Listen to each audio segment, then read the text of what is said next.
Hello mga ka-wisdom! Welcome to Wisdom is Power channel.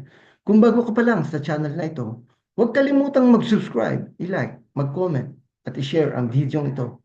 Click mo na rin ang notification bell to receive more wisdom videos na katulad nito. Salamat!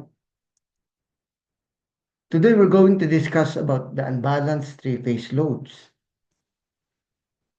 So sa pagsosolve ng unbalanced three-phase loads, kailangan matandaan natin ang mga formulas at characteristics ng bawat system.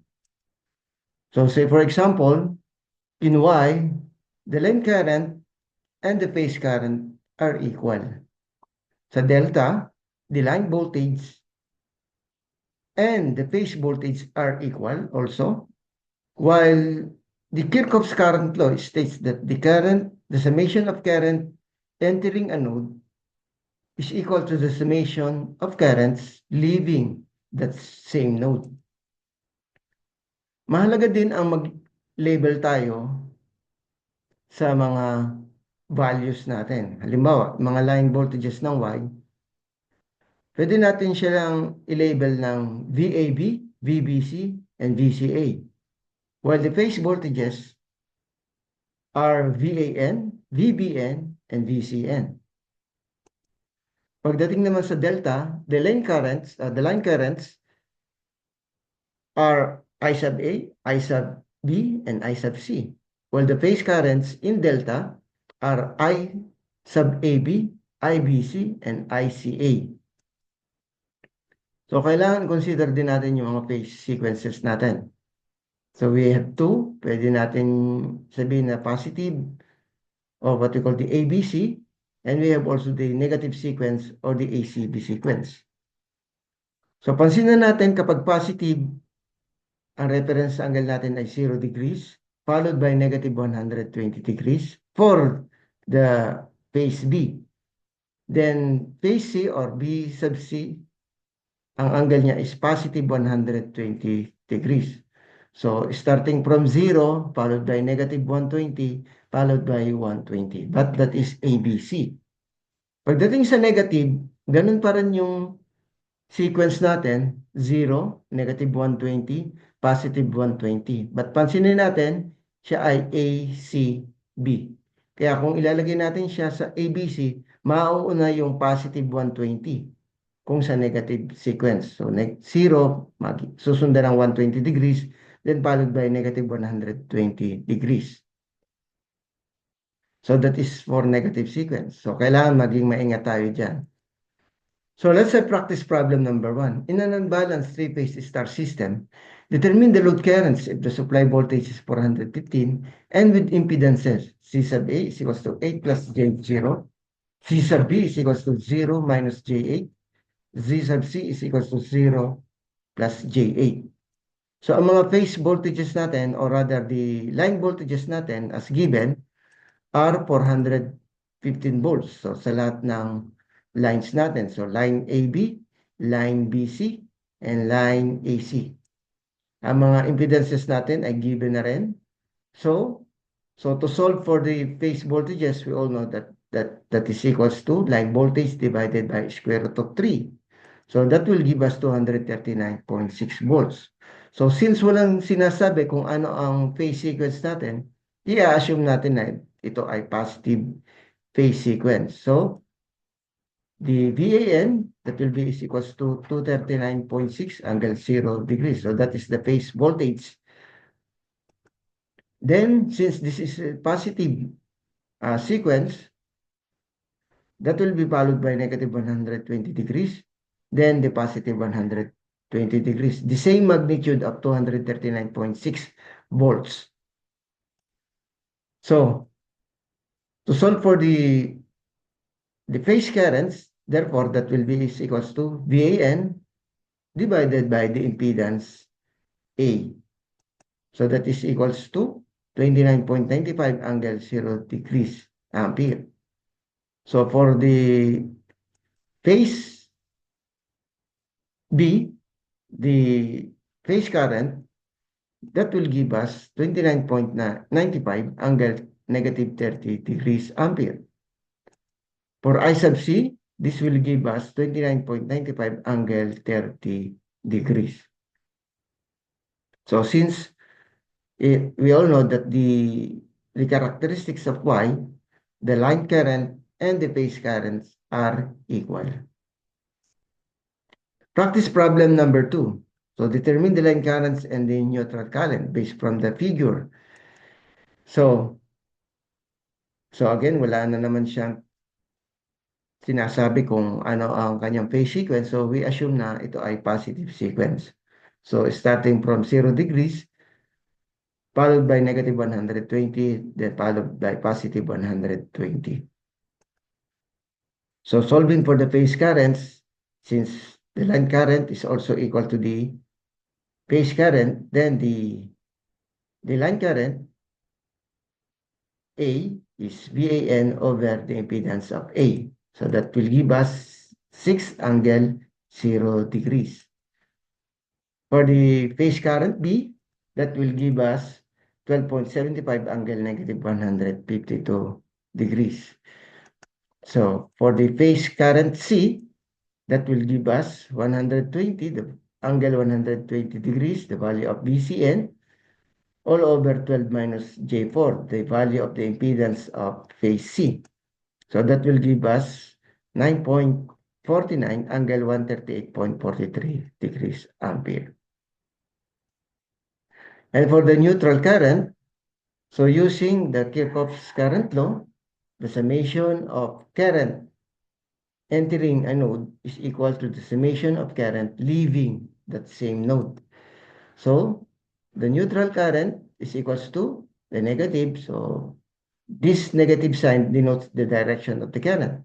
So that is the summation of all phase currents. That is I sub A plus I sub B plus I sub C. So substituting all the values, this will give us the value of neutral current of 12.35 angle negative 1.51 degrees ampere. So for practice problem number 3, we have the supply voltage of 440 volts. We are asked to determine the line currents. So we all know that in delta, the line voltage and the phase voltage are equal. So since susundin natin ang positive phase sequence, so that will be 440 angle 0 degrees.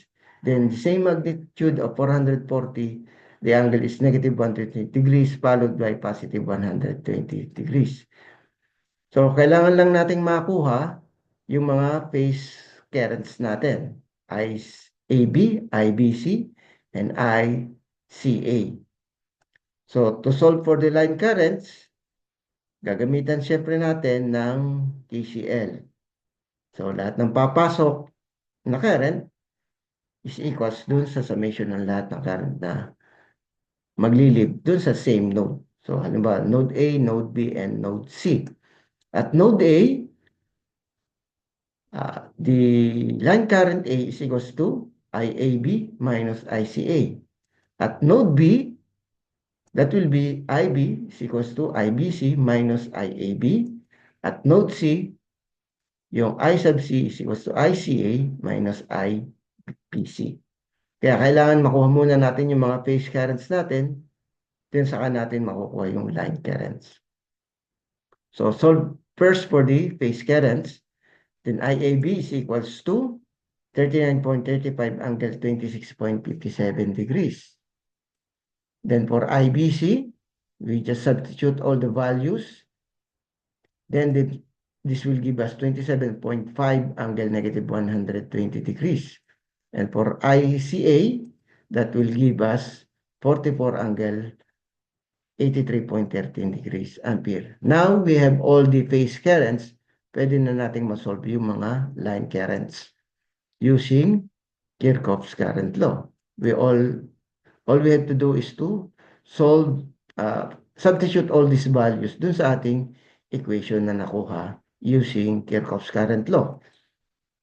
So, I sub A, that will give us 39.7 angle negative 41.07 degrees ampere. For I sub B, this will give us the value of 64.11 angle negative 139.76 degrees ampere. And for I sub C, that will give us the value of 70.13 angle 74.27 degrees ampere. So to summarize, these are the values of our line currents. Let's have practice problem number 4. A three-phase, three-wire, 240-volt system supplies a delta-connected load as shown following a BAC sequence. Determine the line currents and the total power. So ngayon, ang given sa atin na phase sequence ay BAC.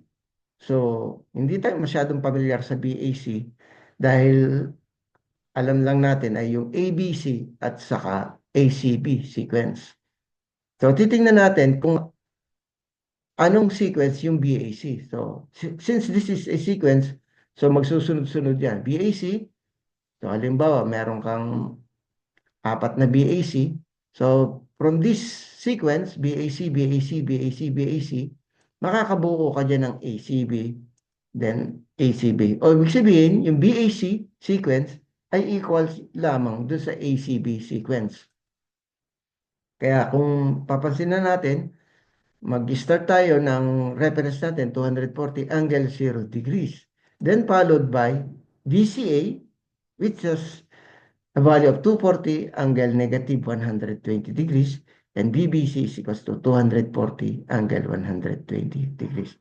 So, pansinin natin, yung ma-angle natin, the same pa rin ang mga values, but yung ating mga voltages, iba na ang kanyang sequence since this is ACB. So, mauna yung VCA followed by BBC.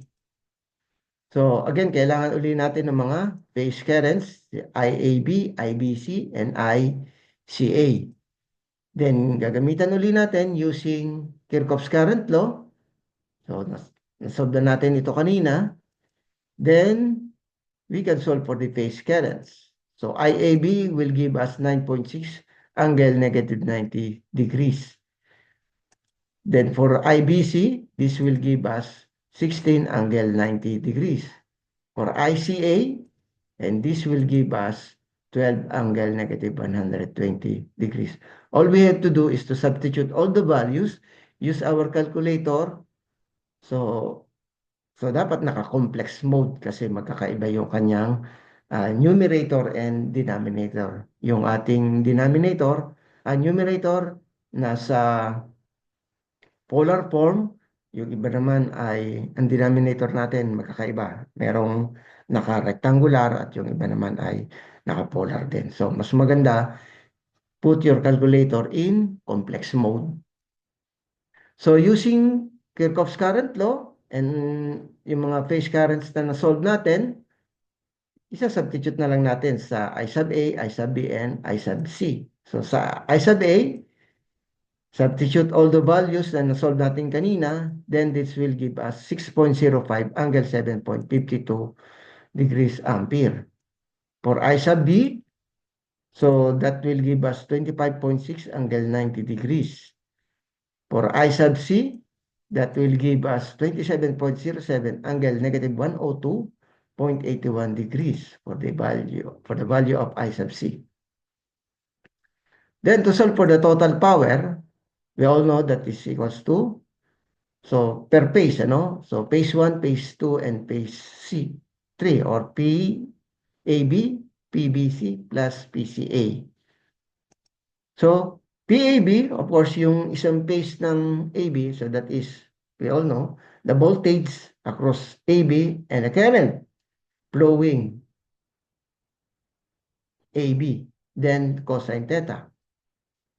So, ganun din doon sa dalawa, PBC is equals to BBC, IBC cosine theta, PCA is equals to BCA, ICA cosine theta. So this is just a simple power formula. So single phase dahil kada single phase magkakaiba sila ng impedances, no? Mga unbalanced loads. So for PAB, so that will give us 240, our value of volts, then 9.6 yung na-solve natin current kanina, then cosine 90 degrees. So, saan galing itong 90 degrees? Yung 90 degrees natin nandyan, galing yan doon sa impedance ng AB. No? Kung ko-convert natin sa polar form, that will give us 25 angle 90 degrees. So kaya 90 degrees ang ginamit natin dito. So that will give us 0 watts. For BBC, that is equals to BBC IBC cosine theta. So 240 volts multiplied by 16 amperes, yung nasolve natin kanina, cosine 30 degrees. So obviously naman, meron tayong 30 degrees dito sa impedance ng ating BC. So that will give us 3,325.54 watts. And for PCA, so since wala siyang angle na given, so that is 20 angle 0 degrees. So gagamitin natin yung cosine 0 degrees. And this will give us 2,880 watts. Then, to solve for the total power, all we have to do is to sum all phase power. So that is equals to 6.21 kilowatts. So that's all mga ka-wisdom.